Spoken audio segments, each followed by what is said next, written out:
Good evening and welcome. My name is Taylor Kingman, and as president of the Board of Trustees of the San Angelo Independent School District, I would like to welcome all of you who are present at tonight's regular board meeting. I also welcome those of you who are watching the recording of this meeting online or on our public access channel. We appreciate your interest in the activities of our students and the business of SAISD. All items that will be discussed at our meeting this evening have been posted as required by state law. Also, as you may be aware, our board meets a minimum of 2 times per month, and most, if not all, items on our agenda this evening have been previously discussed at our earlier pre-agenda board workshop.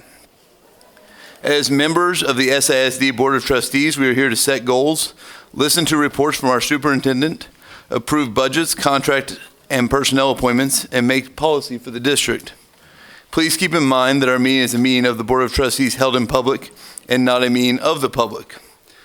However, we have a public comment item on every one of our meeting agendas that allows anyone present who wishes to speak to our board team on an item not on our action agenda or an item on our action agenda an opportunity to do so. Please provide your name and contact information and the specific topic you wish to address on a public comment form located at the back of the room, should you want to speak on an issue this evening at our meeting.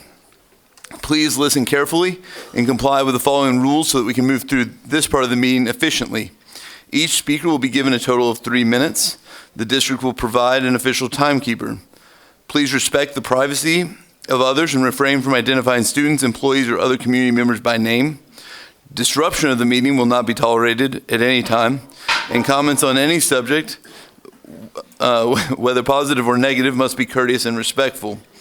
Comments are limited to the specific topic you indicated on the form you filled out, and any speaker with a specific complaint about a district employee, decision, or operational issue should present that complaint through the appropriate mechanism, which is the district's formal grievance process. If you have a pending grievance, please understand that you will not be permitted to speak about that during public comment.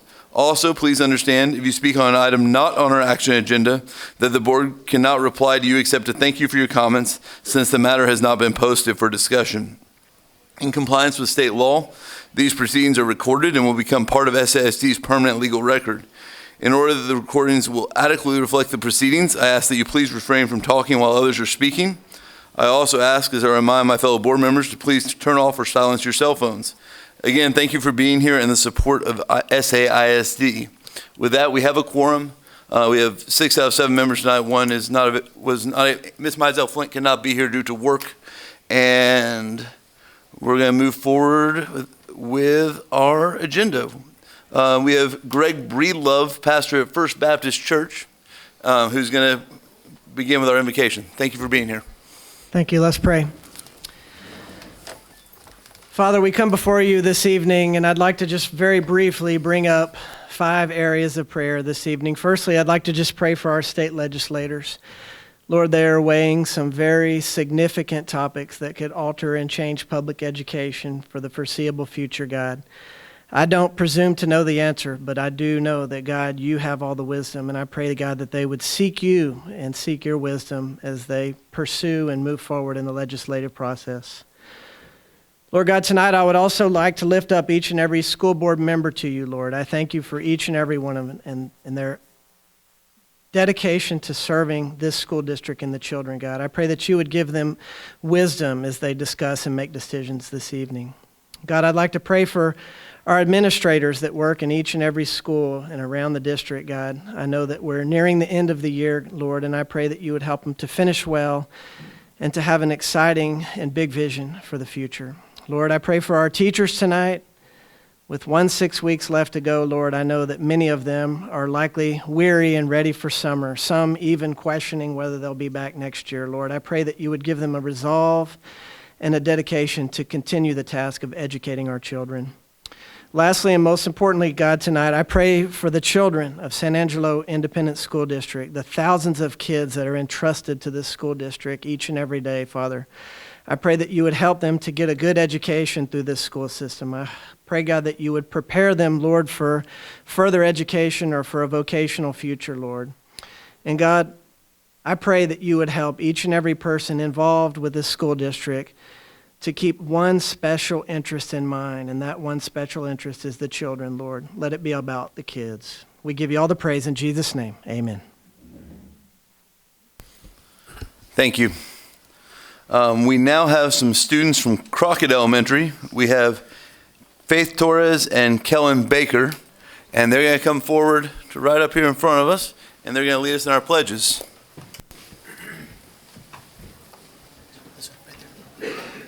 Stand together, right here, the flags are over there. I pledge allegiance to the flag of the United States of America and to the republic for which it stands, one nation, under God, indivisible, with liberty and justice for all. Honor the Texas flag. I pledge allegiance to thee, Texas, one state, under God, one and indivisible. Thank you, guys. Let me get a picture of them. And parents, if y'all want to get a picture, y'all can too.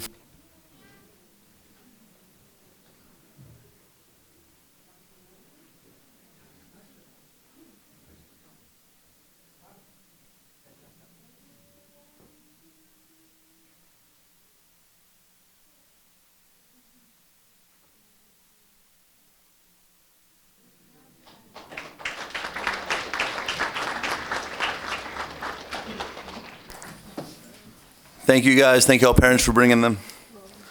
All right. We now are going to move forward with recognitions. And I believe we are starting with recognitions of Central and Lakeview athletes with Rodney Champ, but I don't. There he is. There we go. Thank you.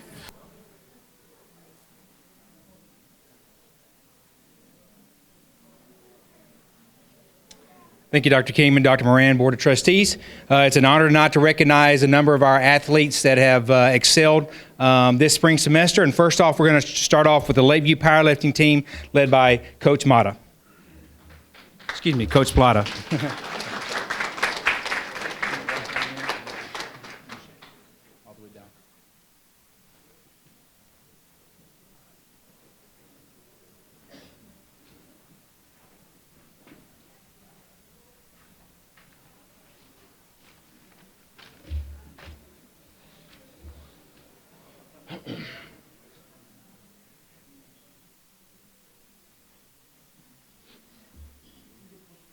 Good evening. My name is Coach Plata. I'm the head powerlifting coach of Lakeview. This is my fourth year here, second year as the head coach, alongside my assistant, Coach Tony Cortez, who does a lot behind the scenes, more than he likes to take credit for. And so thank you for welcoming us here. And this is our squad. I have one more coming in, just showed up right on time. But I'm going to go ahead and begin. This year we had a pretty good season overall. A lot of regional qualifiers, extending their season. We had about 31 regional qualifiers, 7 boys, 23 girls. And I'd like to start off with recognizing the girls. Ladies, once I call your name, if you don't mind giving a hand or stepping forward. So we start off with senior Angelica Estrada. Sophomore Averlyn Sosa. Freshman Jasmine Rangel. Senior Andrea Lopez. Sophomore Destiny Castro. Sophomore Jalen Chavarria. Sophomore Miranda Aguirre. Sophomore Aaliyah Galvan. Senior Esme Flores. Junior Ava Barnes. Sophomore Heaven Allenbar. Senior Delilah Davis. Junior Jocelyn Emfinger. Freshman Tessa Orozco. Senior Angelina Paez. Junior Melia Briones. Sophomore Joanna Serta. Senior Maya Colquitt. Freshman Kiana Lumbrera. Senior Adrian Bankston. sophomore Janiyah Jefferson. And we also had a new unequipped division where they don't lift with equipment. And we had 2 qualified regionals, freshman Bella Reyes and sophomore Ariana Natividad. Now on the boys' side, we had senior Ian Cortez, freshman Noah Frosto, senior Braden Packard, sophomore Ethan Packard, junior Diego Paez, senior Xavier Rangel, and freshman Joshua Wills. We competed very well at regionals. We had girls at Big Spring and boys was in Abilene, 2 separate weeks. And from those 2 regional meets, we were able to get a few state qualifiers. On the girls' side, we had, this is her 2nd year going to state, Angelica Estrada. We had junior Angelina Paez, first time. And first time sophomore Janiyah Jefferson.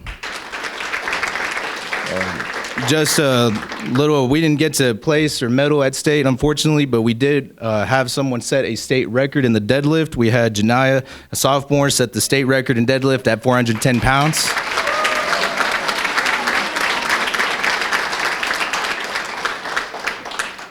And we had also our freshman Bella Reyes won the unequipped division. This is a pretty big accomplishment because we just lift against other 4A big schools, and in the unequipped, it's 1A all the way to 6A, so they compete against everybody in the state of Texas. And we had a freshman win her region and compete at state and got top 10, so shout out to Bella.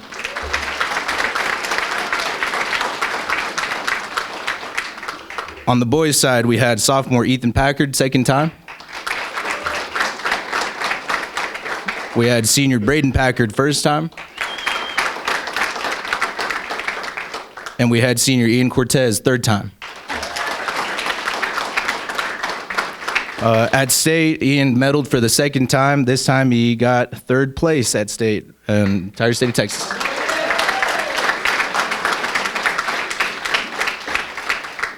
We are a pretty strong group, but we're also pretty smart. We had a few seniors who were awarded with academic all-state. There's elite, 1st team, 2nd team, and we came away with, on the girls' side, we had Angelica Estrada, made academic all-state 1st team. Andrea Lopez, academic all-state 2nd team. And on the boys' side, we had Braden Packard, academic all-state elite team.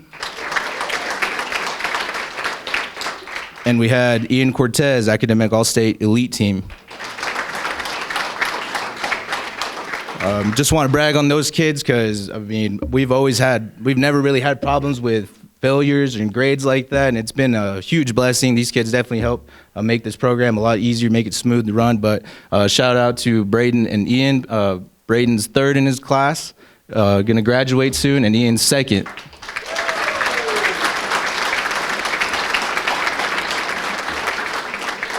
As well as Angelica Estrada, she's number 17 in her graduating class as well.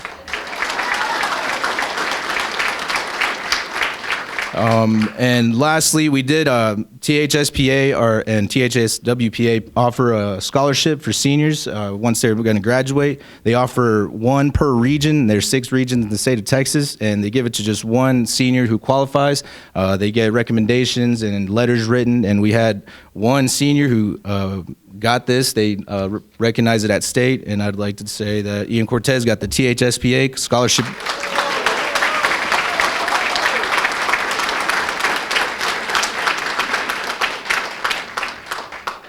Overall, this was a fantastic group. Going to definitely miss our seniors, but if you guys could keep up with the classifications, we definitely have a lot of youth, which is great. We have a great foundation, and can't thank these seniors enough. And thank you to everybody here at the administration, school board, our campus coordinator, Hector Guevara, and Aaron Leeper. and Mr. Ramirez, our principal, and our superintendents, and everybody who came out. Also, our team parents that helped feed our kids with snacks and bagged them and do all the extra. I really can't say enough about how much support we get out there in the north side, and especially Mr. Bill Dindal as well. Got recognized by Dave Campbell's for the Community Connecting Award, and it's awesome to be on the north side, and we can't wait to keep making them proud and keep working hard. Thank you for having us. Line up there and take a picture with this.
All right, Tony, we're going to roll this way and shake hands.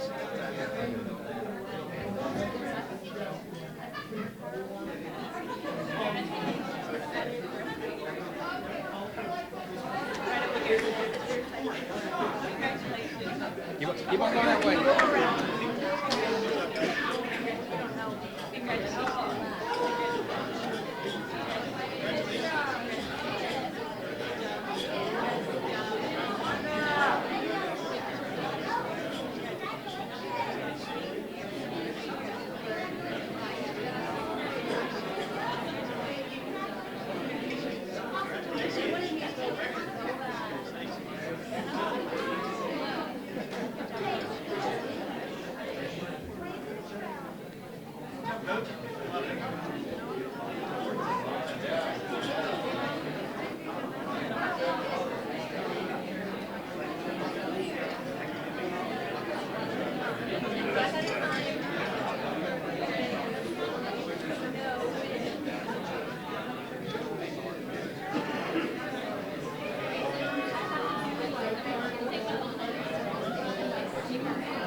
Next up, we have the Central Powerlifting team led by Coach Billy Rogers.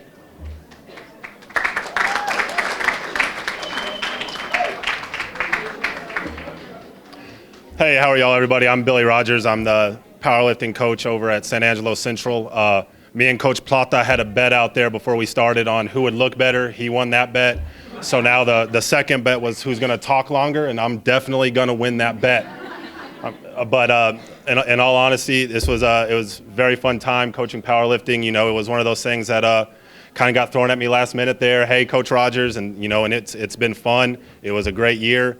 You know, it's something I tell everybody. It's incredibly intimidating to have a group of girls that you know in a street fight could absolutely whoop your butt, and that's these 4 girls, and we had 4 others as well that made it to regionals that weren't able to attend tonight because of work and things like that. But it was a great year. These girls have been amazing to be around, as well as our boys. You know, it's just been a great season. I've enjoyed it and look forward to see what these girls are going to do now and in the future. But we'll start with our regional qualifiers right here. We have Kyra Parker,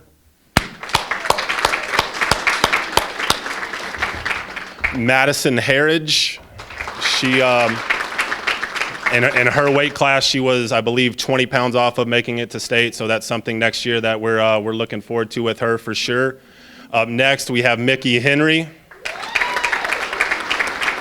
She was kind of a late bloomer to powerlifting. She joined this year after I kind of forced her to do it, and she made it to regionals. Every meet she went to, she got better, as well as all of our girls. Every meet they got better. Every meet they got stronger, and that's those three. And then the last one that's here, I don't think if you've checked the news or Facebook or anything like that, I felt like a secretary.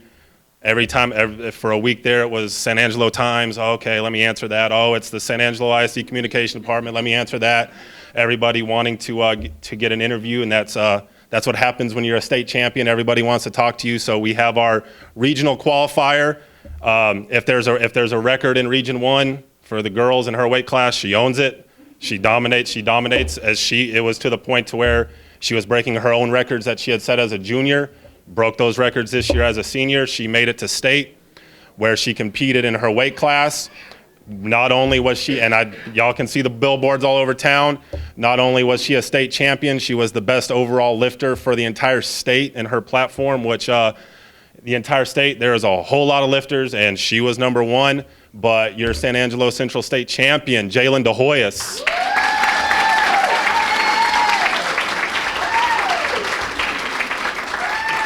And, that's state champion. That's an awesome thing. But, she's great in the classroom. She's going forward. She's going to continue athletically in college. And that's the ultimate goal for that. But also academically, she's going to go far in whatever she does, as well as all these other girls. They have a very bright future ahead of them. And I look forward to seeing what they're doing in the future. But that is your San Angelo Central girls regional and state qualifiers.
Next up, we have our maiden soccer team led by Courtney Green.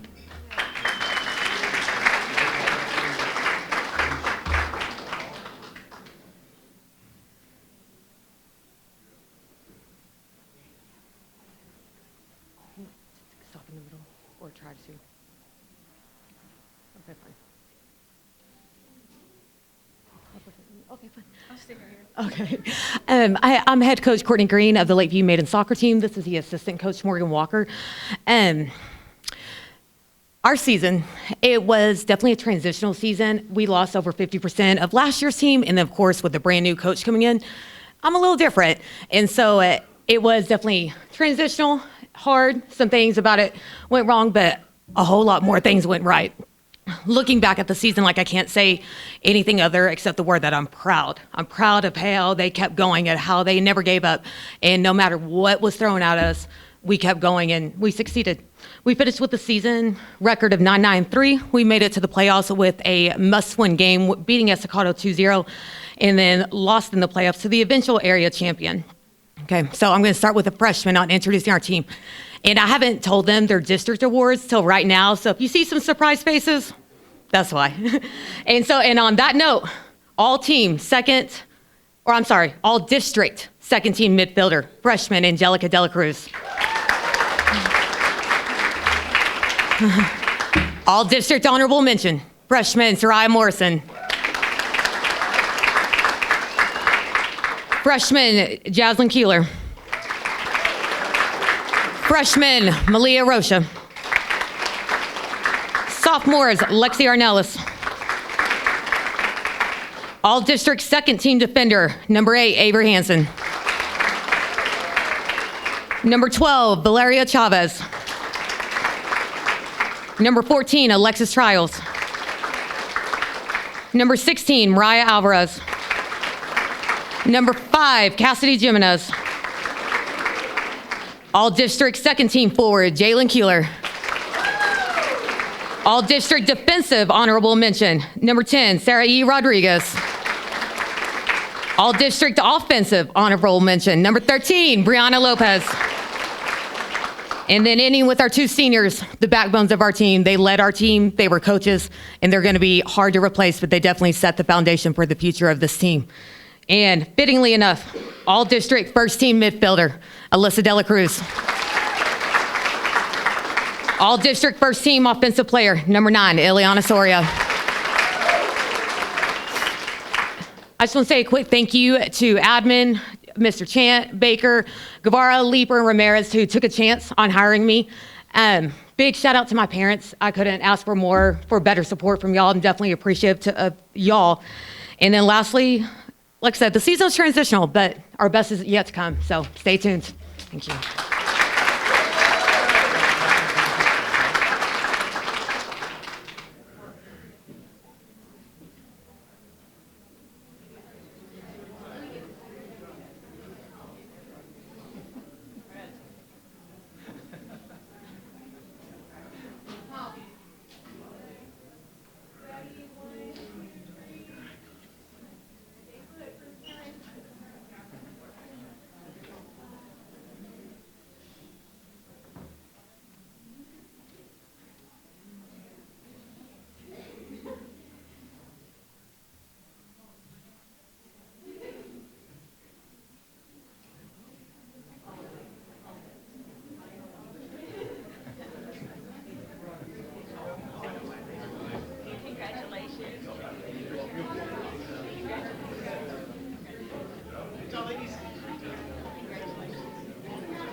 Next up, we have the Chiefs, led by Coach Jones.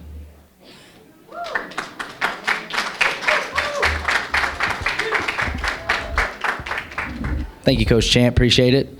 Before we get started, I want to thank my Lord and Savior, Jesus, for allowing us to be here. Without him, none of this is possible, and none of us are here. I would also like to thank Coach Hammock.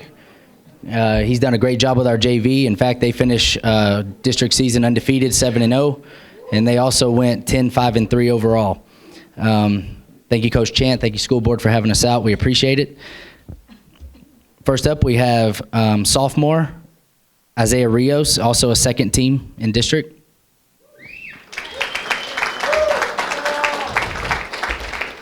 Next, we have sophomore Sebastian Heredia, honorable mention. Sophomore Nathan Ingle. Sophomore and first team Giovanni Mendoza. Junior honorable mention Francisco Ramirez. Senior first team Sterling Cook. Freshman Xavier Hinojos. Senior first team Rodrigo Martinez. Freshman Ulysses Chavez. And this one could not be here tonight because of work, but we have senior second team Ace Perez. Freshman Robin Ingle. Sophomore Santiago Martinez. He is at a tennis match today. We have senior all-district MVP Manny Telez. Sophomore second team Evan Gallegos. Junior Jathan Martinez. And Senior District MVP Elvis Coach. Freshman Zane Martinez. Senior Manager Lexi Garcia. And Sophomore Manager Emma Tambunga. And our record this year was 21-2 overall, 14-0 in district. Thank you guys, we appreciate it.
This way, guys. This way. Right here. On that right. There you go.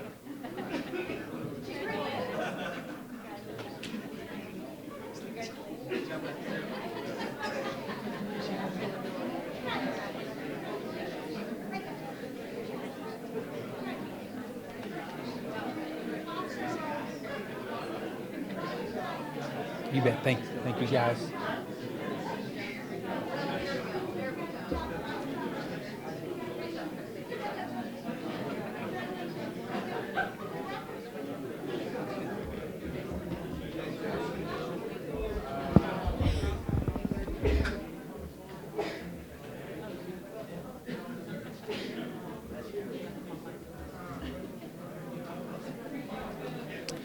Next up, we have the Lady Cat soccer team led by Benjamin Henry.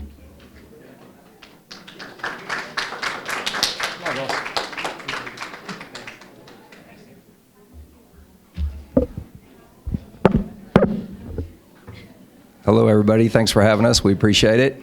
We'll let them cruise on down here right quick.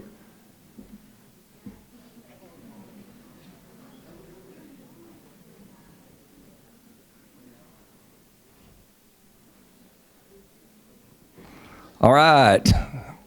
We'll start with the girls had a good season this year. We'll start with their record. They had 14 wins, 4 losses, and 3 ties this year. They were the district runner-up. This was their 17th straight playoff appearance this year, which is fantastic. They're by-district champions. They're area-round qualifiers. Lost a tough one to Timber Creek there in overtime in the area match. I first and foremost want to thank my assistant coaches, Coach Andrews and Coach Cottle, who did a fantastic job. They're brilliant as always. And then I'll start in with my seniors. Leo Ojeda first. Yeah,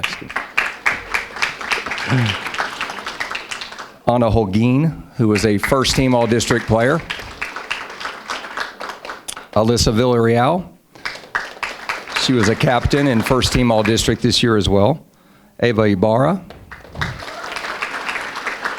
A captain and was our District 2-6A Defensive Player of the Year this year. We good? Okay. Nadia Alvarado was second-team all-district this year. Those are my 5 seniors. My juniors, Jalissa Aguilan, Sadie Vasquez, Giselle Fuentes, Jackie Santos, who was our first team all-district this year as well. Carly Martinez. She was a captain and first team all-district this year. Ashley Herbert was an honorable mention this year. Bella Osorio. Hey. All right. Second team all-district this year. And Mackenzie Templin, who was also an honorable mention this year. My sophomores, Katie Bravo, Audie Martinez, Adrina Dina, Talia Samaripa, and Jillian Hernandez, who was second team All-District this year as well, and my lone fishy, Cody Collins here. We appreciate y'all having us out. This is the 2024 Lady Cat soccer team. Thank you very much.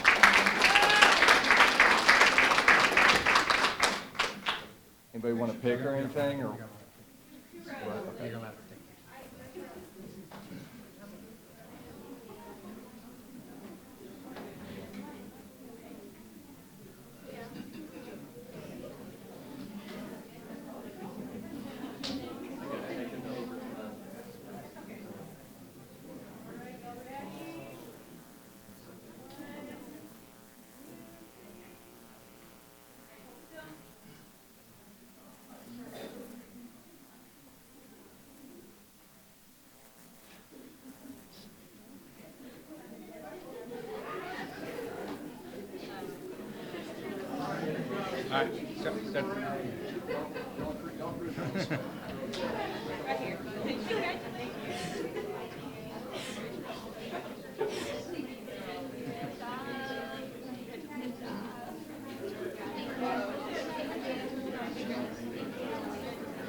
You bet. Thank you.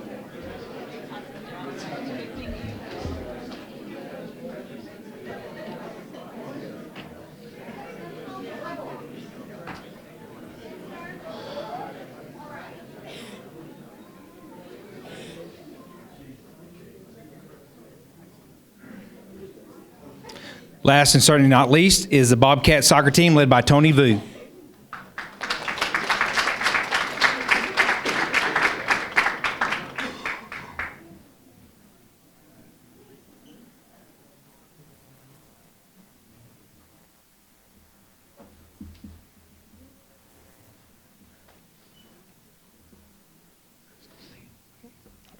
All right, thank y'all for having us tonight. This is our 2024 varsity Bobcat soccer team. They finished with 10 wins, 5 losses, and 6 ties on the year. We were runners-up in District 2-6A with a 5-2-3 record. Our season unfortunately ended in the by-district round, 1-0 against El Paso Montwood. First off, I want to thank Coach Martin for all his help. We definitely wouldn't have the success we have without his help with me and our off-season program. And I just want to say I can't say enough about this group of players for their effort all season and just how they handled the adversity of us dealing with some tragedy earlier in our season. I just want to thank Dr. Moran, Coach Champ, Ms. Ross, and all the other support staff that provided support for us earlier this season. And again, I'm just proud of how they battled through a tough situation and finished out our season winning a couple games to get us a second seed in the playoffs and continuing to compete at a high level. I'm going to start by recognizing our seniors first. We have Jacob Castro. He was a captain, first team All-District, and he signed to play soccer and continue his education and soccer playing career at Hardin-Simmons University. We have Andres Diaz. He was a TASCO and THSCA academic All-State selection. We have Zach Grube. He was also a TASCO and THSCA honorable mention academic All-State. We have Brian Parra. He was a first team All-District and also TASCO academic All-State. Okay, then we have junior Wes Nye. Junior Javi Lopez. Junior Gage Munoz. Junior Evan Vaughn. Junior Andrew Espinosa, who was a first team All-District selection. We have Christian Vu, he was a second team All-District selection. Junior TJ Alvarado. Junior Ace Robinson. Junior Deuce Robinson. And last, Junior Aiden Lomas. And this is your 2024 varsity Bobcat soccer team.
All right, we are going to move forward with our recognitions, and we're going to have recognitions of our Central High School and Lakeview High School fine arts students in theater and in art. And Molly Turk's going to introduce them. Good evening, Dr. Kingman, Dr. Moran, and members of the board. I'm excited this evening to continue our student recognitions and be able to recognize our many fine arts students from both Lakeview High School and Central High School. These students have all performed and excelled in theater, arts, and music this year. Prior to this meeting, we had the opportunity to witness their student smartness in a showcase of their talents. We were so proud of them and the SAISD difference makers who develop their talents. Our directors will share more of their successes with you. We're going to begin this evening with Lakeview Mariachi.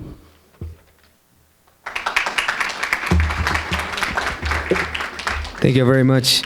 I'm very proud of the students this year. They've done a great job. It's been a very successful season for the students. We started off back in October. We had the opportunity to perform with Dr. Christopher Schmidt, who's a White House pianist. We got to do a concert at the Murphy Hall. It was a great success. We had over 800 people show up to the performance, and we're very, very proud of the students. They played very well with the pianist, a Juilliard pianist, to say the least, but it was an amazing experience for the students. And for him as well, he mentioned that quite a bit. And then, of course, in February, we went to compete at the UIL Region Mariachi Festival, where we received a sweepstakes. That was in El Paso. A nice ride to El Paso for us. And then after that, we went to the UIL State Mariachi Festival in Seguin, Texas, where we also received a sweepstakes. And we had one of our students, Mr. Isaac Carales, receive a Distinguished Performer Award, which we're very, very proud of him. And at the state festival, about 85 high schools go to the state festival, and only about 20 of those high schools, 20 to 25 high schools get the sweepstakes award, and Lakeview was one of those. So we're very, very proud of those students for working very hard for that.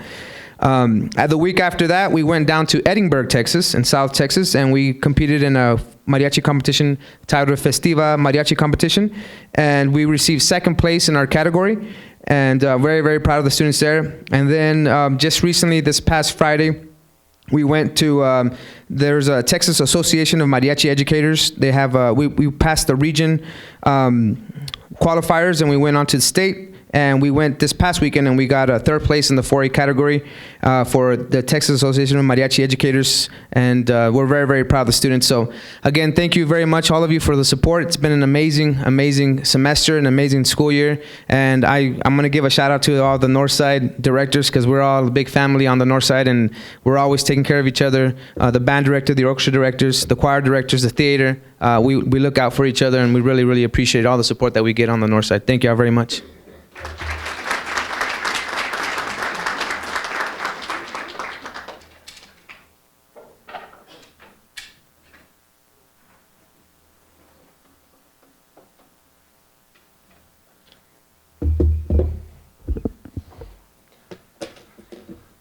Good evening. Hello, everybody. While they set up just a few of the trophies that will be representative of the many, many accomplishments of the Lakeview High School Band, I'll start talking about it to save us a little bit of time. I'll go straight through the year real fast. We began the year competing at the Concho Classic, where the Lakeview High School Marching Band earned Division I, the best color guard in 4A, and the best overall color guard out of all classes, sizes, and divisions, which they were really excited about. We then went to UIL Region Marching, where we got Division I and advanced to the area marching contest. At area, we advanced to finals and placed 7th in finals, just 3 spots away from state advancement, which I've been told by our Lakeview administrators is they think only the 3rd or 4th time in the history of the school that has happened, making it to area finals. So that was a really big win for the kids. They worked very hard for that. Later in the year, we had honor band auditions where we had 12 high school students who earned spots in the all-region bands. We had 7 in the concert band, 4 in the symphonic band, and one whom you already met a few weeks ago, Heidi Bundick, earned a spot in the Region 6 honor band, advanced to area, got first chair at area, advanced to all-state, and got first chair in the top band at all-state. So that was her 3rd time attending all-state this year.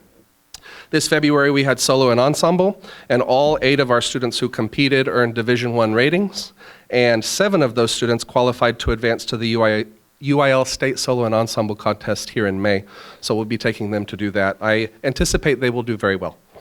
And finally, we had all of our Lincoln and Lakeview bands earn a Division I sweepstakes at concert and sight reading contest for the 2nd year in a row, which was really awesome. Finally, while these accolades, awards, trophies, and ratings are all enjoyable to receive, the real measure of success is reflected in our daily rehearsals. This is where 99% of our real work occurs and where the process of music making, music education, and relationship building make their difference in the lives of our students and our staff. I can say without hesitation that our work at Lincoln and Lakeview this year has been some of the healthiest, most meaningful, growth-centered, and positive collaborations of my career.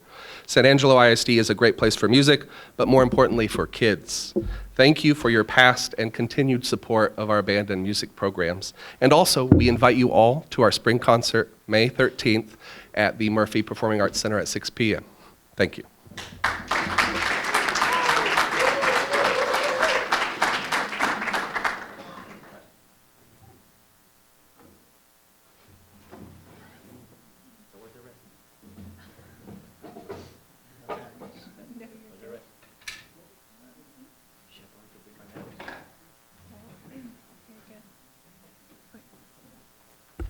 A little short here, sorry. I'm Stephanie Infante. I'm the Lincoln and Lakeview Orchestra Director, and I'm the interim Lakeview Choir Director this year. And so my friend here, Leo, he is my concert master in my top group at Lakeview. He's one of the kids who advanced to state for his state solo and ensemble. He did in both band and orchestra. And Heidi Bundick also advanced in both band and orchestra. And then I have 2 choir ladies that advanced as soloists to state solo and ensemble. So we have 4 students going to state solo and ensemble. My top group, my Lakeview Chief Chamber Orchestra, we came home with the sweepstakes, which is my first one in my career, and it's our first one at Lakeview Orchestra since 2016. So I'm really excited about that. My goal this year was to just not come home with any 4s, because we at least get 1 4 from one judge, and this year we did that. My Lincoln kids, we ended up with straight 2s in sight reading, which is amazing, and then we straight 3s in concert. And then finally, for the first year ever, from rebuilding the program, I actually have a JV group at Lakeview, and they earned straight 2s and everything. So they did really good. So I'm really proud of them. So.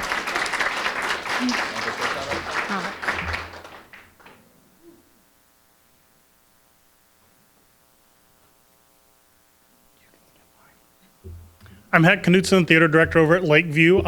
It's been a great year for us. It's been a rebuilding year for us, so it's been kind of slow, but bringing a bunch of new kids in that have never stepped foot on the stage or done any kind of tech work for us. So it's been a fun year with doing that. Had a great year at One Act Play. The 2 gentlemen you saw today were my 2 medal winners. Daniel Ledesma was honorable mention all-star cast, and Zadrian was our all-star cast member there. We're kind of getting out doing some new things. For the past few years, we've worked with the Rodeo Association. We have kids who are actually running all of the spotlights and stuff during the rodeo performances. I've got kids who go in and work with the video company setting up all of the video projections and cameras and all of that stuff. So we're getting out doing things like that, working with SAPAC on some of the shows that come in. So we're kind of building a foundation for actual get out in the workforce and do some things like that. So it's great stuff going on over there. So hopefully we're going to have a performance of our show, the full show, sometime in May. So hopefully we will see y'all there. And thanks again for all your support through the year.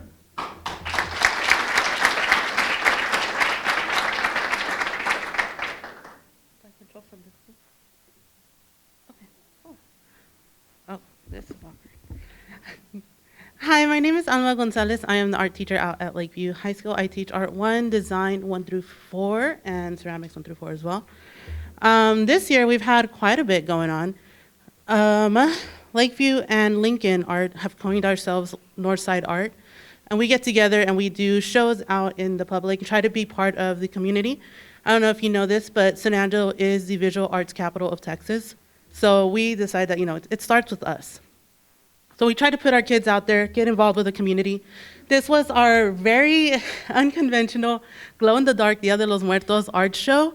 If you got a chance to go out there, it was so cool. We had artwork in the practice area over there, which you could see with a black light. You can only really appreciate it in the dark. We also had our mariachi go out there and perform for us, which was really cool to see their suits just glow. It was so great.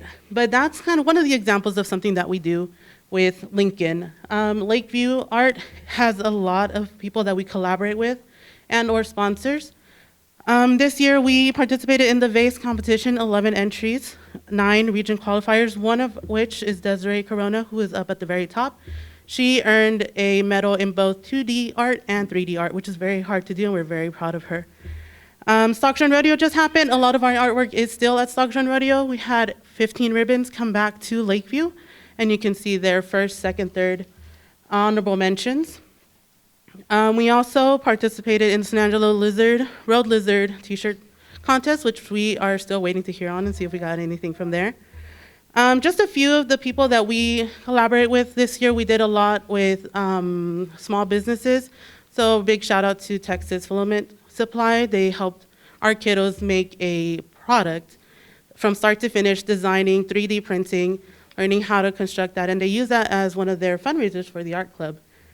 We try to get involved with the school as well.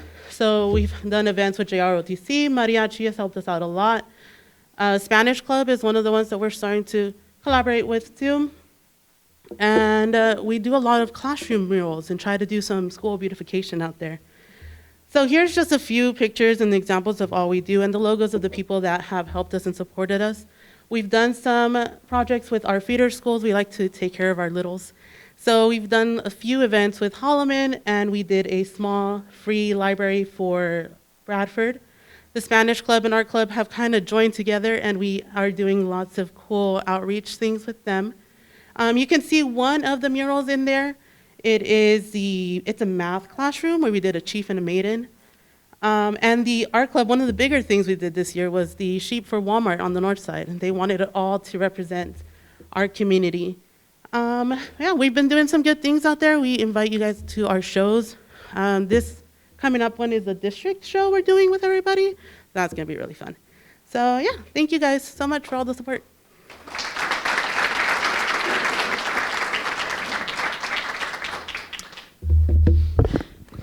Hello, everyone. My name is Jason Jones. I'm the band director at Central High School, and we have had a fantastic year, but I can't go on without introducing my amazing band staff.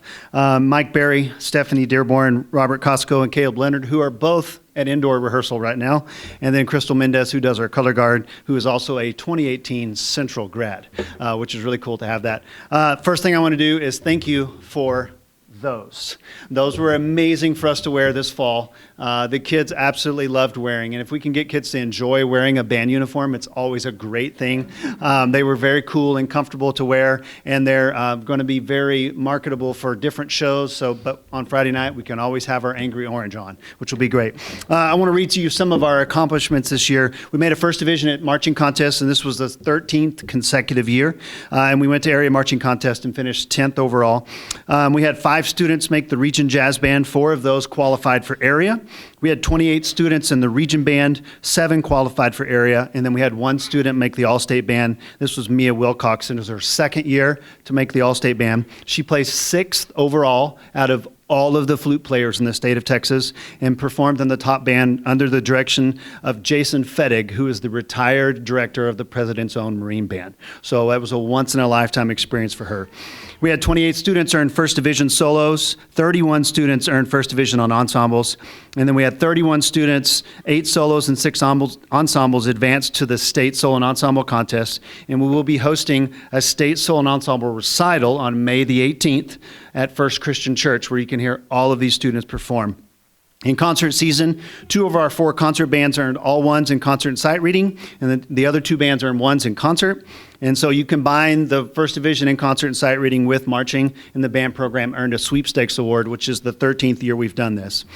On to our indoor percussion, they placed 9th place at state this past weekend, which was awesome. The way the indoor circuit does their classifications, it's not by size of school, it's by ability level. So if you start in a certain class and you're too good, they say, we're gonna bump you up a class. So percussion won their class last year in Scholastic 2A. Well, they got bumped up to Scholastic A, and they made finals and got 9th place, which was an awesome thing. They're gonna be performing at the WGI Indoor World Championships this Thursday at 6:45 Central Time. From what we understand, this is the first Central group that's ever advanced to the WGI, and the only and maybe first West Texas group to go to WGI. Mr. Leonard was telling me about that. So we're so excited for them. They are so excited. They're getting their last rehearsal in. The semi leaves tonight to go to Dayton, Ohio. So it's going to be really cool. And lastly, I want to invite you to our spring concert showcase. It's at the Coliseum on May the 19th at 2:30. We're going to feature all of our concert bands, our jazz band, and then our varsity guard and varsity percussion will be doing a special performance. So thank you so much for your support. We could not do what we do without you.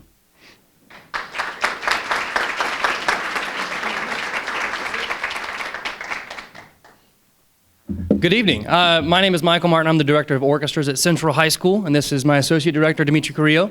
Some of you might remember him from Holloman the last couple of years. I want to thank you all for hosting this exhibition of fine arts from SAI ISD. I hope you got to see some of the wonderful displays that went on earlier in the downstairs room. These students put in countless hours of work in preparation for what we do. So just to brag on our students for a minute, Mr. Carrillo's over here struggling because of so much hardware that we were able to bring back from contest. This is the 40th consecutive year that San Angelo Central Orchestra has earned a sweepstakes at concert and sight reading. Yeah, this is year number 40. This is my 6th year as being at Central, my first year as head director, so believe me, the pressure was on to not lose it after 39. Got to get to 40.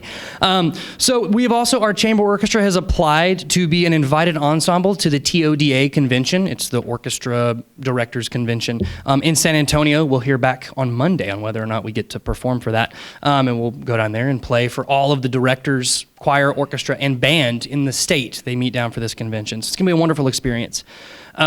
We've earned, this is the 4 UIL trophies. Like I said, we had 40th consecutive year, but this is also the first year in at least, 10 years that all 4 groups have earned sweepstakes. So from varsity all the way down, everybody did incredibly well at contest this year, which is incredible. That hasn't happened in at least 10 years, and that's at least as far as I could find.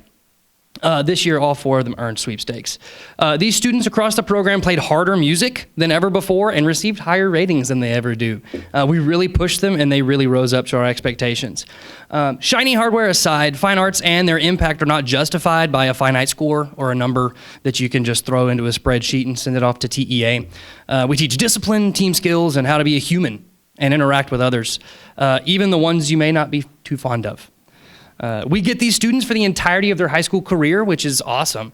We really get to see them grow, and some of them we've even known since middle school. We take pride in our electives because our classes are the reason some of our students show up in the morning. We have an oasis of musical talent in West Texas. I've heard that from multiple people across the state. They say, how is that going on in San Angelo? But it is, and we really need to capitalize on it. And so what may or may not be coming down the pipe and uncertainties in funding and all that stuff, just keep fine arts in your minds because we're doing some incredible things in our little pocket. And I really look forward to seeing what's coming down in the years to come. Let's hope that we can get to 50 before too long. So thank you so much. It's from Central Orchestra.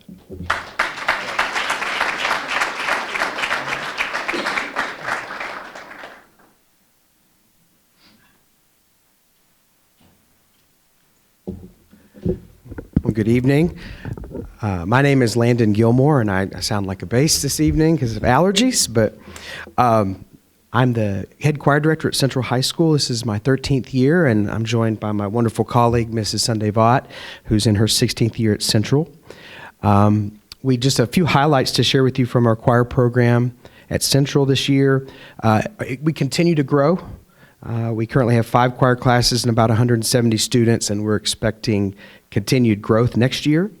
In the fall, the biggest part of what we are working on, other than the regular concerts, is the all-state choir process, and we were fortunate to share with you last month that we had one student make the all-state mixed choir, Eric Brooks. You got to hear him perform last month.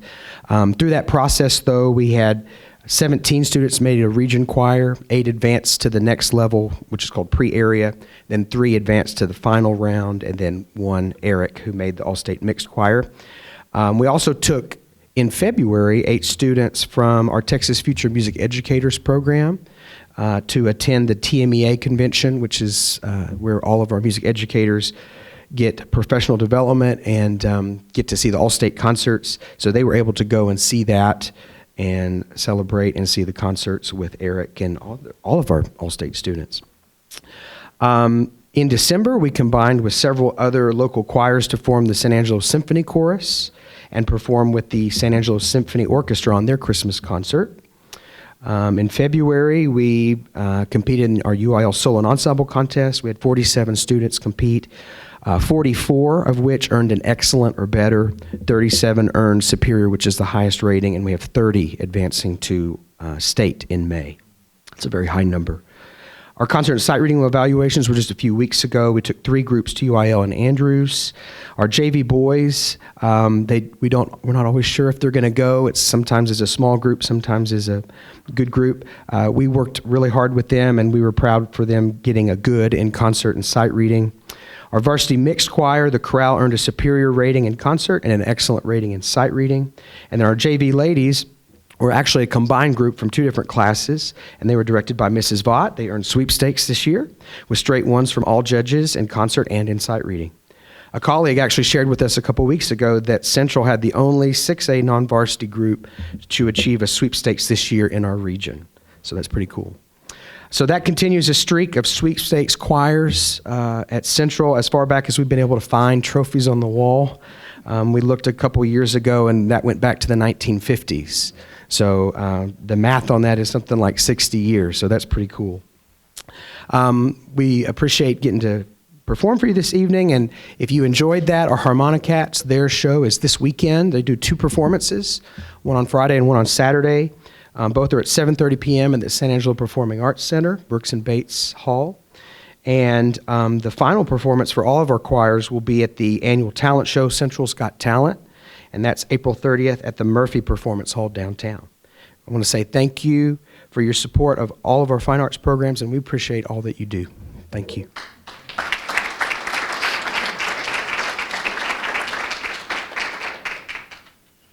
Hi, my name is Jessica Olson, and I teach Music Partners at Central. This is our 3rd year to have this class. In addition to Music Partners, I also teach English 2 and AP Music Theory. So I'm very busy. This class combines the students of the general education population with students from our special needs program, also known as the Banneker students.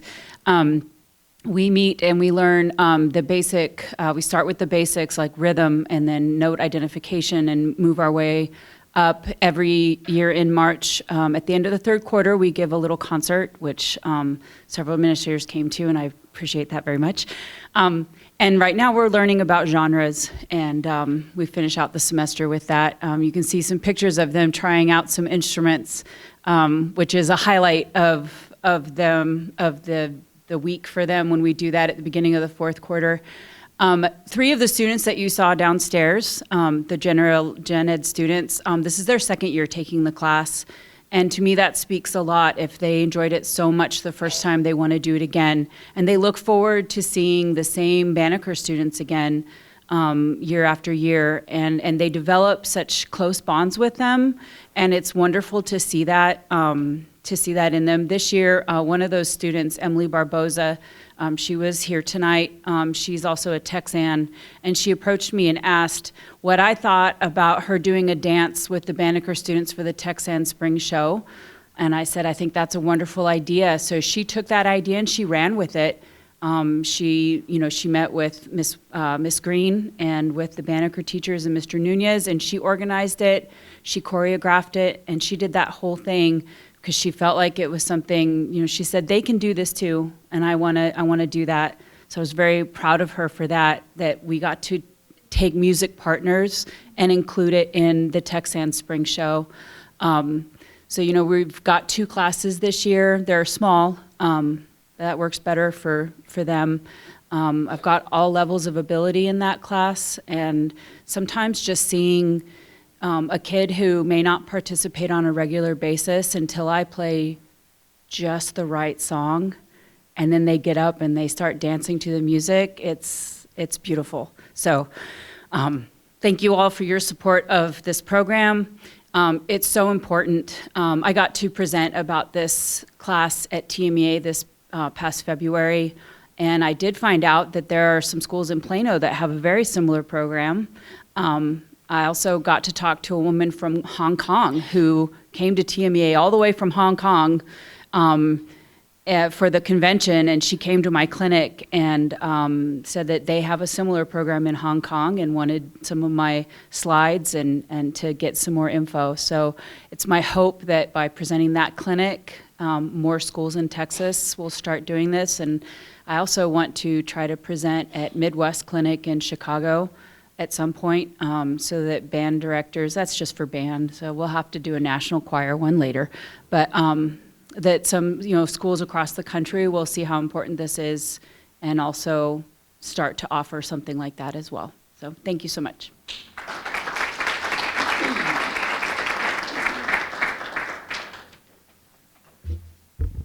Hello, I'm Laura Smith. I'm the theater director at Central High School, and my coworker Jasmine Mendoza couldn't be here tonight.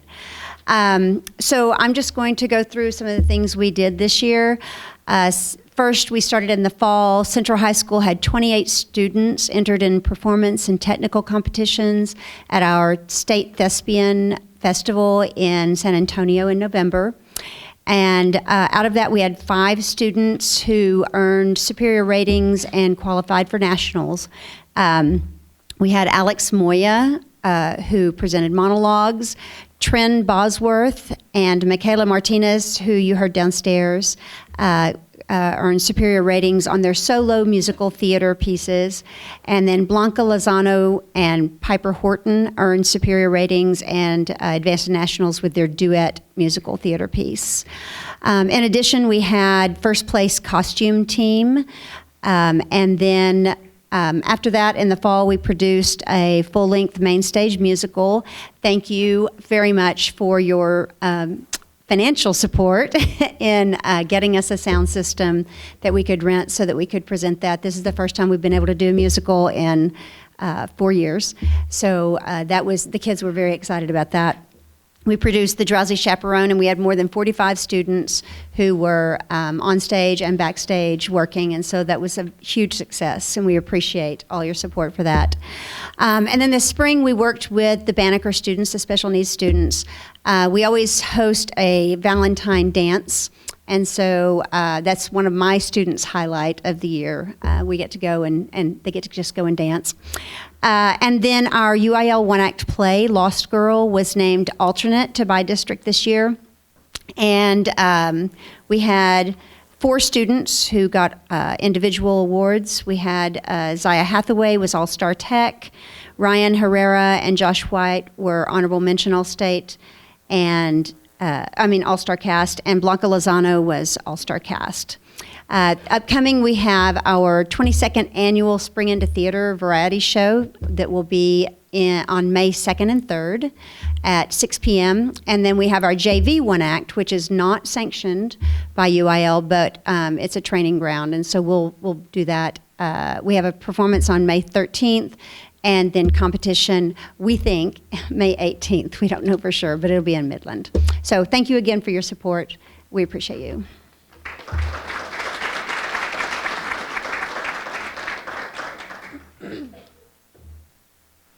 Okay, hi there. I'm Heather Shoup-York. I am one of the 6 art teachers at Central High School. We had a ton of entries. Can I click it? Oh, it's right here, of course. Okay, we had a ton of entries for our UIL vase competition, most of whom earned a medal, and we had a whopping 8 of our Bobcats that will be advancing to the state level of the competition at the end of next week. Our CHS Art Club has been thriving. We were asked to participate in a collaboration with other high schools around Texas, and all of the mandala paintings, there's one that we did on the left, will be on display at Cook Children's Hospital in Fort Worth. Plus, we hosted a sticker design contest, and we are also in the works to get a few murals started in the near future, which is super exciting. We've got our 2nd summer of art camps for kids coming up for over 140 elementary kids, a really fun way to encourage creativity in our city's youngest artists. Because, and I'm going to transition a little bit here, I'm going to go rogue, but Tiffany told me I could do it, so it's Tiffany's fault.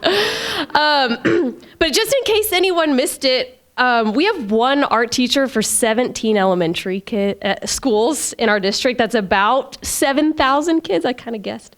And although she is amazing, she only has time to visit, I think, 2nd graders, which like any given student only gets to see her a handful of times out of their entire elementary years.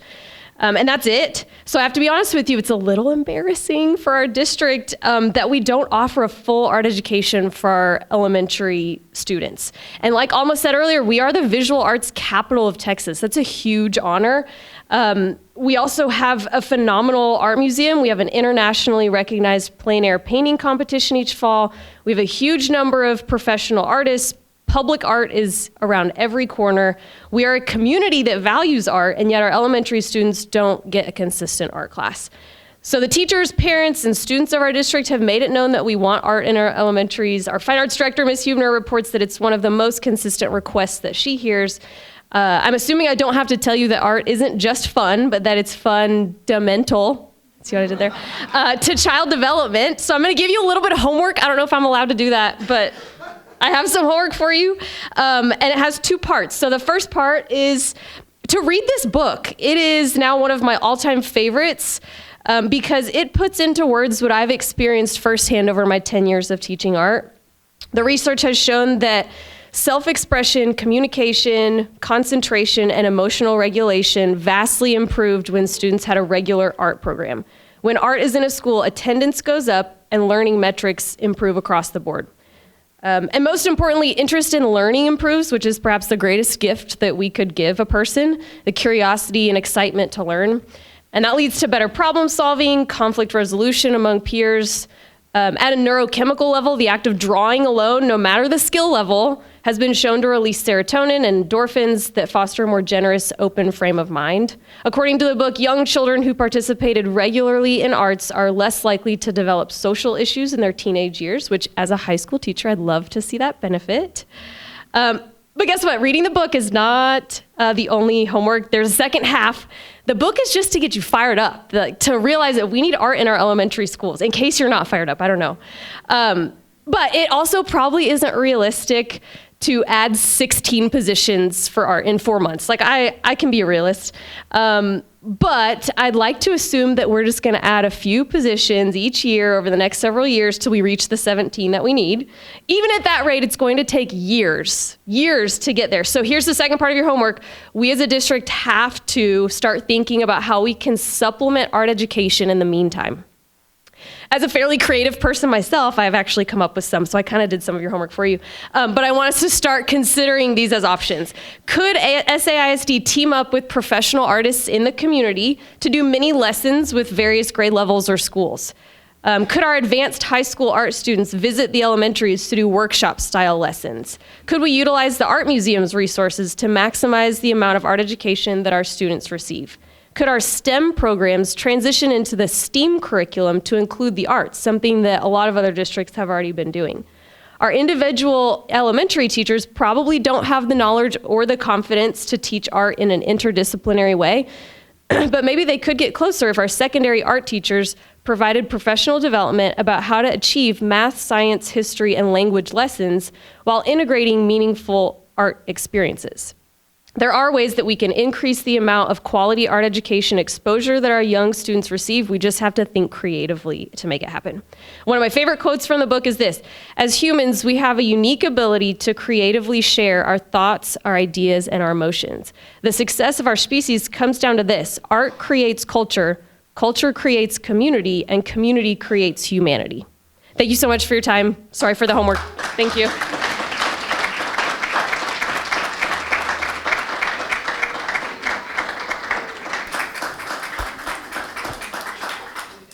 All right, we are going to move forward with our recognitions, and thank you all for staying with us for this long period of time. We're going to recognize our military students and appreciation to the men and women of Goodfellow Air Force Base, and Student Child is going to lead us in that. Good evening, Dr. Kingman, Dr. Moran, and members of the board. Here in San Angelo, we are blessed to have a long-standing partnership supporting the men, women, and families of Goodfellow Air Force Base. Strong military families call our community home and add so much to our West Texas community and to our SAISD schools. Today, as part of Month of the Military Child this April, we honor and recognize the commitment, sacrifice, and resiliency of our military's youngest heroes for their role in supporting the United States Armed Forces and our nation. You might see many people wearing the color purple today. I don't know if everybody knows, but the color purple for Purple Up Day is combination of all of the colors of the military, the branches of the military, and it makes purple, and that's why we wear purple. Sorry. In our district, we have nearly 500 military-connected children and are also proudly home to 3 TEA Purple Star campuses: Glenmore Elementary, Glen Middle School, and Central High School. The Purple Star designation recognizes Texas schools that show their support and commitment to meeting the unique needs of military-connected students and their families. 17th Training Wing School Liaison Program Manager Kristen Donaldson and our military and family life counselors play a tremendous role in providing support for our military-connected students, and we'd like to also thank them for all that they do. Tonight, to join us in this recognition, we have a few special guests from Goodfellow Air Force Base. We are also honored to have with us several of our outstanding military-connected students and their families. So as your name is called, we invite you and your family to come forward, and we're going to get a group picture of everybody. The Edwards family, Devin and Dion, are both Fort Concho students, and we have Lieutenant Colonel Jamil Edwards.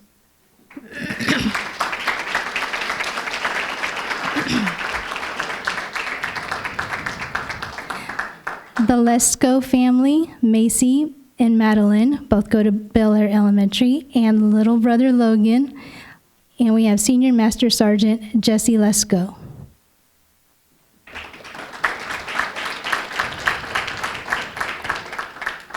The Thompson family, LJ and David, Bel Air Elementary and Glen Middle School, and we have Senior Master Sergeant Jessica Thompson.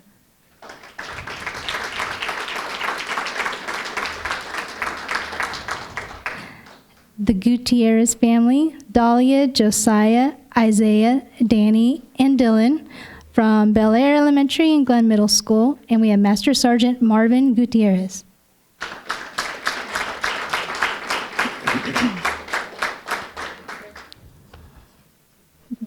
The Weaver family, Iena from Fort Concho Elementary, and Master Sergeant Robert Weaver. And we have the Looning family. Harper goes to Bonham Elementary, and Jacob Looning, Tech Sergeant Jacob Looning, who is currently on deployment. So our thoughts and prayers are with him and his family. Again, we want to remind our community to join us in making an extra effort to lift up our military families and salute the unique contribution and resilience of our military children this month. At this time, Dr. Moran and Ms. Donaldson, if we'd like to take a picture.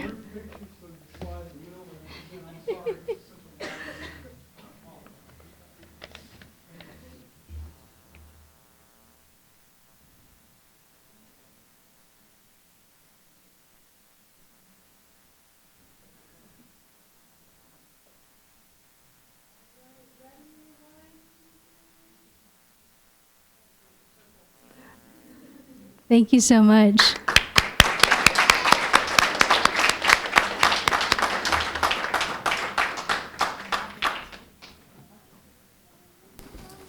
Again, thank you all for being here.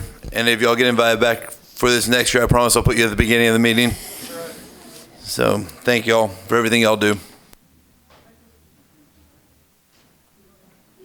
All right, we're going to move forward. Next on the agenda is public comment. We have no one who signed up for public comments. We're going to move on to item 6, which is information items. We're going to have construction update with Mr. Jason Henry.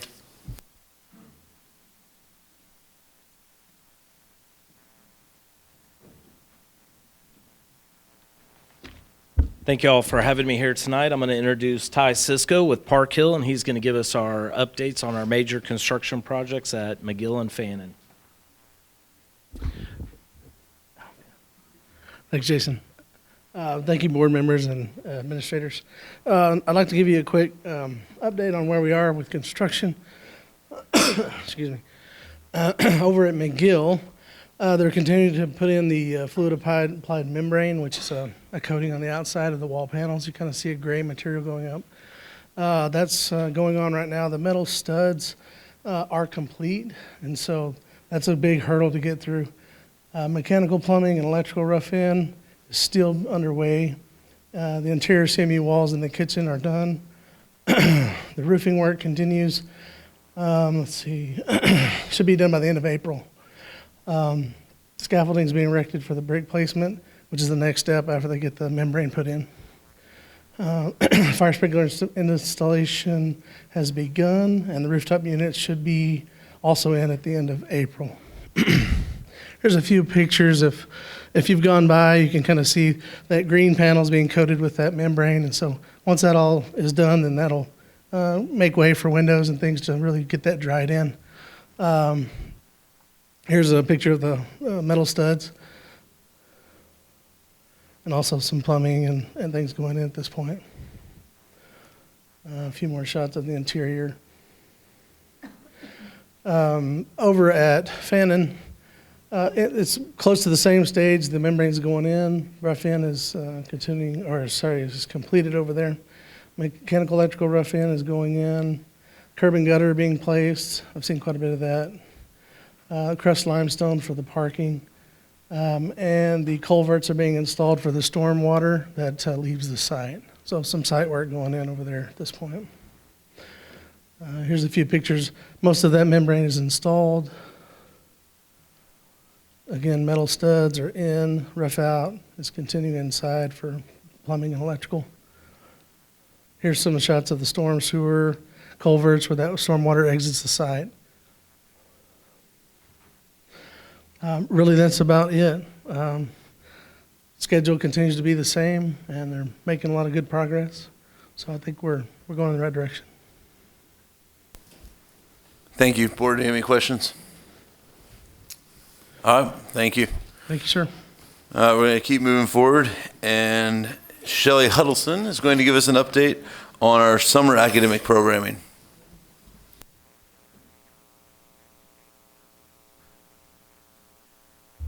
Good evening, Dr. Moran, Dr. Kingman, members of the board. Just want to give you a quick update on the summer program that we have for the summer. I want to say thank you to Brooke Collenbach and Matt Eskew in the C&I department for their hard work. Also from our special programs and our STEM, who've all come together to let us have a great program for this summer. Just very quickly, one of the things that we always take care of during the summer is offering high school credit recovery opportunities for our high schoolers, and also end of course exam preparation. So we'll be doing that at both high schools, in person, and in July we'll offer some virtual options for summer school. So in the month of June and the month of July, students will have an opportunity to earn credits and also to retake some end of course exams that they need some help with. We also have had great success over the last 3 years having a middle school jumpstart program. So these are our 5th graders entering into the 6th grade. And we're going to have 4 different 2-day experiences for those incoming 6th graders at all 3 of our middle schools. Just this week, we hired staff for those. And so they are making plans at the moment to prepare some really exciting things to help that transition from 5th grade to 6th grade. Also, we will offer special programs extended year. So these are for our special education students who through their IEP need some extra summer learning opportunities. So we will offer opportunities for our functional academic students and our early childhood special education students. And that program will take place at Lamar. We will have some special opportunities at Central High School through some behavior. And then Lakeview High School also houses a program for our medically fragile students. And so all of those opportunities will be happening in July and August.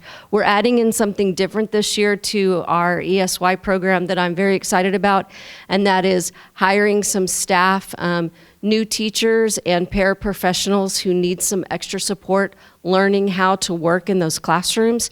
And so this is a great hands-on opportunity for them to come and work with our special education students in a smaller setting. And we're going to do some great things with lesson planning and material preparation. So trying to take advantage of really having a lot of people to work with our special education students and also getting some hands-on experience. Also, every year we look carefully at what is our data telling us that we need in the summer. And so I know that Ms. Kallenbach shared with you some of our M-class data and our reading data and one of the things that we know is that our 2nd graders going into 3rd grade, these are some of our students that maybe did not get a foundation in phonics like we would have liked for them to have. And there's more of a need for 2nd going into 3rd because as you move into 3rd grade, you're moving from learning to read to reading to learn. And so we want to have an opportunity to close as many gaps as we can this summer with our 2nd into 3rd. So we'll have literacy skills in reading, writing, listening, and speaking. We've got a targeted intervention program that will be based on the individual needs of each one of those incoming 3rd graders, working on decoding, fluency, stamina, and just independence. So that will be offered at Bradford and Crockett, and we're breaking that out based on numbers of kids and feeder patterns, and that will be through the whole month of June at those 2 campuses. Also, in looking at our needs and our data, one of the things over the last couple of years that we've noticed is that kindergarten is a tough start.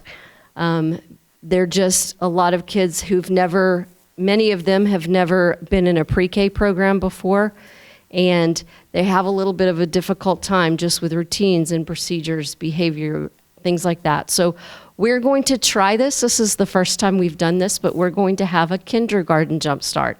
And so we broke all the campuses into 4 groups, and the campuses that have the asterisk at the beginning, those will be the campuses that will host that program.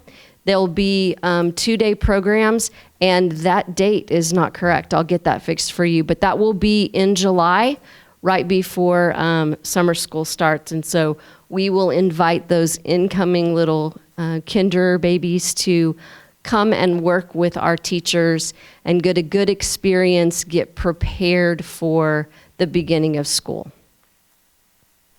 We will also offer English learners summer learning. That is for all of our bilingual or emergent bilingual pre-K and kinder students. You do not have to be in the emergent bilingual program to participate in our summer learning program for our EL learners, but that will be held at Bradford Elementary during the month of June. So information is going to go out to the public about these opportunities with Kinder Jumpstart, Middle School Jumpstart, and our EL program so that our EB students can have a good jumpstart again into their summer. We'll also offer, back by very popular demand, our STEM camp, and those will be offered July 10th or July 11th. Those are one-day camps. The elementary programs will be housed at Goliad, and the offering for our 5th and 6th graders at Lincoln Middle School. And so we've got great opportunities, lots of great STEM activities, and Jennifer Feck and Brandon Lagone are working hard to prepare some really great things, partnering with our STEM teachers and our STEM paras to really offer a robust one-day fun STEM camp. And then I just wanted to update you a little bit because I know we're always mindful of whether or not our students are provided an opportunity for meals during the summer. So just to let you know that SAI ISD Child Nutrition Department will provide breakfast and lunch in the month of June at Crockett at Bradford.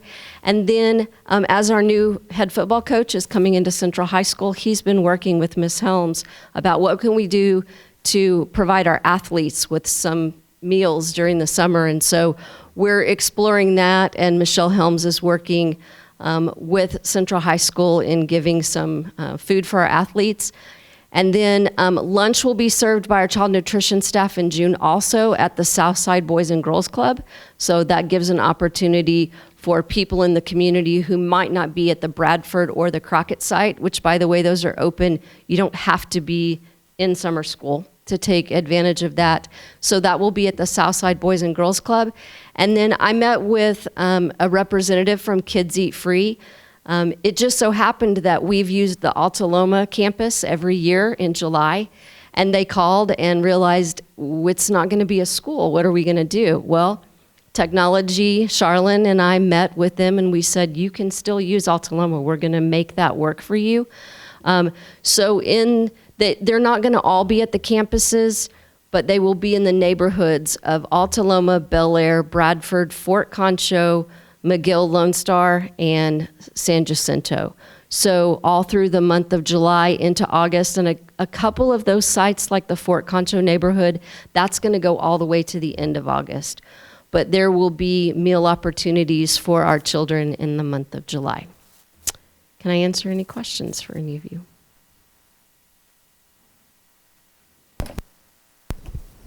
I don't really have a question, but I think the jump start to kindergarten is a great, wonderful idea. So I applaud y'all for coming up with that.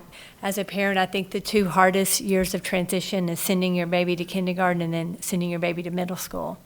So I think not only will it help kids, it's going to really help the anxiety of a parent, and maybe that first day of school, we won't use as many Kleenexes. So good job on that. Thank you. Any other questions or comments for Shelley? Thank you, Ms. Helson. All right, we're going to keep moving forward through our agenda. We have consent items A through G. We have our minutes from our March 18th, 2024 pre-agenda workshop and our March 25th, 2024 regular board meeting. We had many donations. We had updated TASB board policy CV local. We had bid 24-004, which is the portable building relocation that was sent to us Friday. We have bid RFQ 2024. I'm not sure the date's right on that one, but we're going to go with the fan and walk-in cooler and freezer RFQ. And then we have the superintendent's recommendations for the 24-25 teacher and other professional contracts.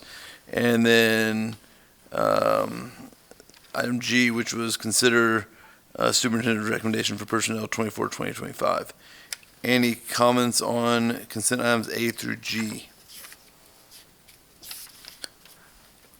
Other than G, I think we can pull G, right? We didn't have it. Oh, okay. Sorry. I believe that addresses some contracts that are not connected to the teacher and other professionals. Okay, thank you. I keep trying to do that. Yeah.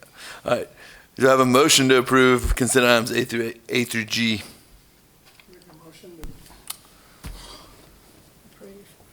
I make a motion to approve consent items A through G. Do I have a second? So a motion for Mr. Gallegos and a second for Mrs. Duncan for consent items A through G. All in favor say aye. Aye. All against say the same. Motion passes 6-0. We have our bills, accounts, and financial statements for March of 2024. Move for approval. Second. So a motion from Mr. Second. I have a motion from Mr. Dindal and a second from Mr. Gallegos. Any board comment or questions about our bills, accounts, and financial statements? Dr. Keenan, just a note to those watching on Channel 4 on our public access channel, all these reports were reviewed previously at our pre-agenda meeting in detail. Also, all these reports can be found online at our SAISD website under a tab called Financial Transparency. All right. So I have a motion from Mr. Dindal and a second from Mr. Gallegos. All in favor say aye. Aye. All against say the same. Motion passes 6-0. We now have Dr. Gomez, who's going to give us Instructional Materials Proclamation 2024.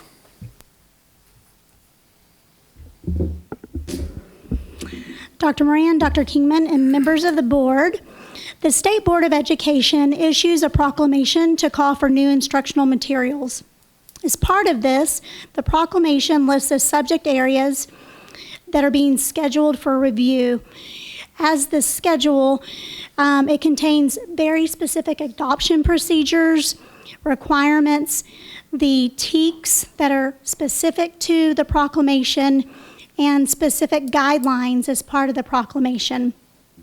So the district's requirement, there's a level of responsibility for the district, but it also is very important to SAISD that those closest to the change are involved in the process.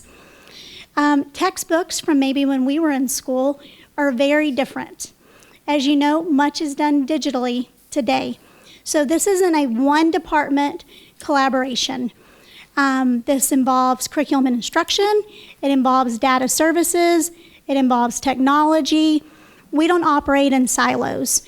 So as we go through the presentation and as Mr. Eskew talks about work that started back in this past summer, the State Board of Education made this proclamation in the year of 2022 for the proclamation to take place in 2024 with new instructional materials for all of these subjects that you're about to hear about to take place in the 24-25 school year.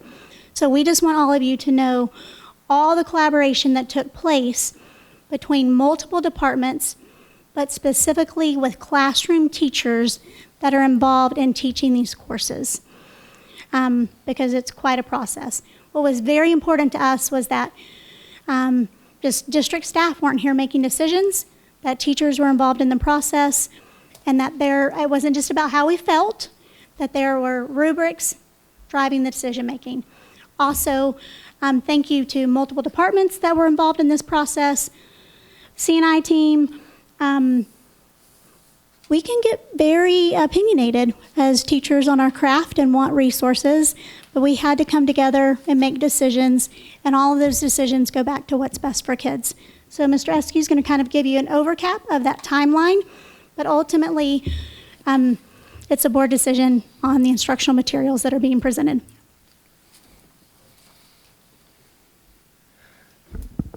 Good evening. First off, our goals when we started looking at instructional materials was one, to only look at instructional materials that were approved by the State Board of Education. The second one was instructional materials that work with all of our system processes and also align to our big rocks that we've been working on as a district. Science being the biggest one that we went through this adoption with. The last time that happened was in 2014. So if you can only imagine how much everything has changed in the last 9 years. So some of our system processes we wanted to make sure we aligned with were Schoology, Clever, Eduphoria. Also looking at what supports does it have for our MTSS, different levels, our emergent bilinguals. It works with all devices. As you know, we have a large array of different devices within our district, and we needed something that a device wouldn't be a hindrance to. It's provided support for teachers and provided information for parents. Goal 3 was that the instructional materials that are teacher-friendly and easy to use. That's what you'll hear a lot from teachers is, I need something that I can go to that's easy for me to get what I need to get, and I can start focusing on my kids. And then the last one, streamlining our instructional materials. One of our big roadblocks we've had with instructional materials has been that every single group has 1 to 3 different instructional resources with one guy rostering them all. And it's caused a roadblock. In addition to that, all of CNI, we're constantly trying to figure out what resources were adopted before any of us got here. How is it working? Is it rostered? Is it not rostered? So streamlining that process so that we're more efficient with what we do in our processes. So it was a 3-step process. Step 1 was we looked at the State Board of Education list. What did they approve? And then TEA submitted rubrics for a lot of the sciences and evaluated them on, I think it was 8 different areas.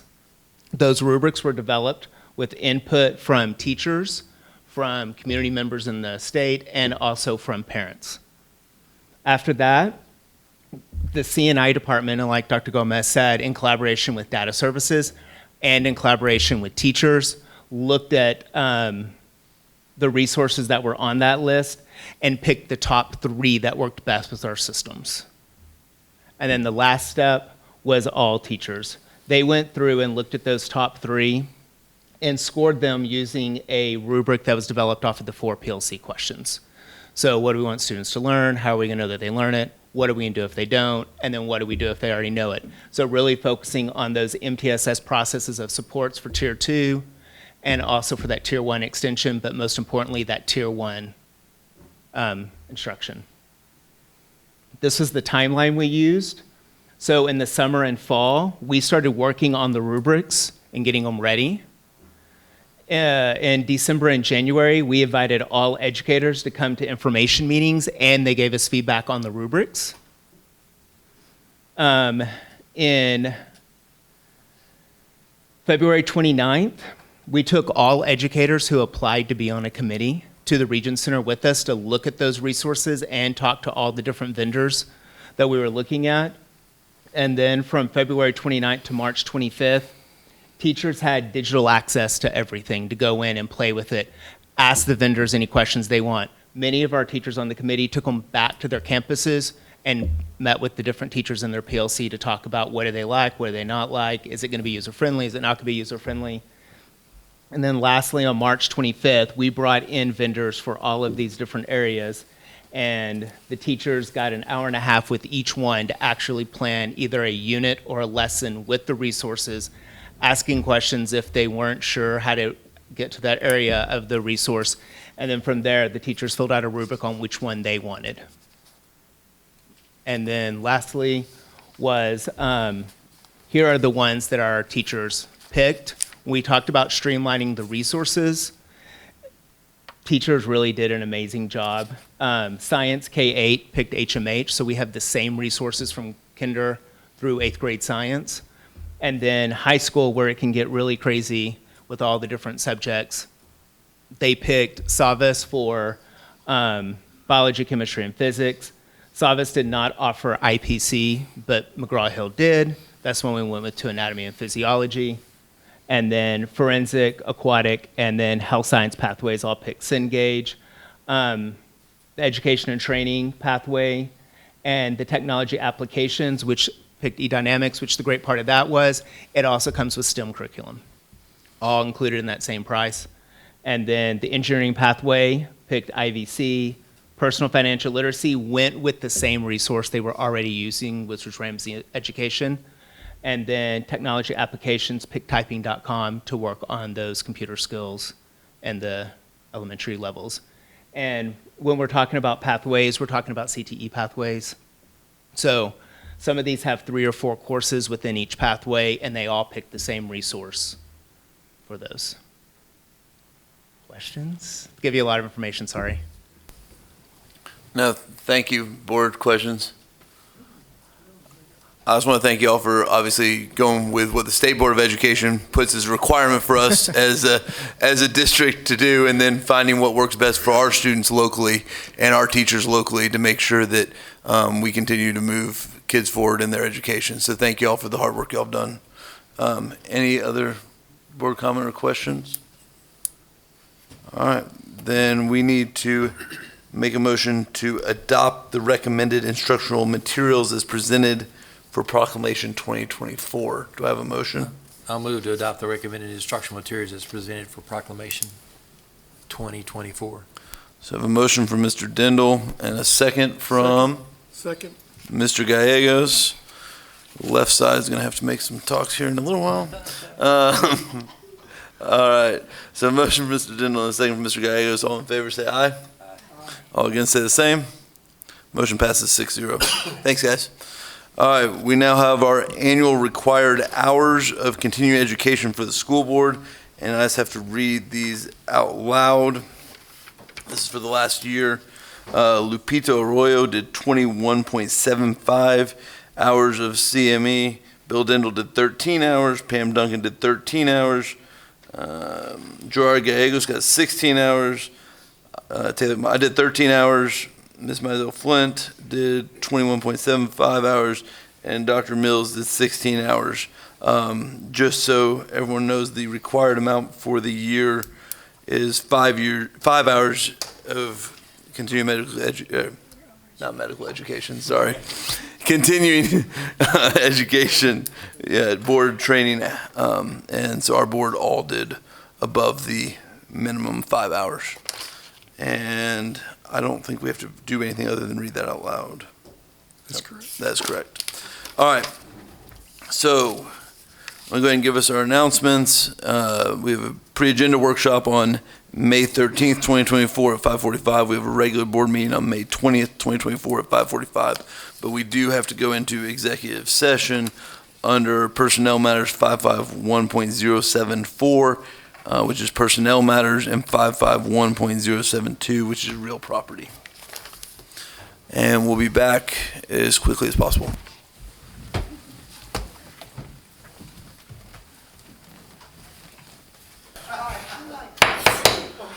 All right, we are back from executive session. We have a quorum, and the meeting is adjourned.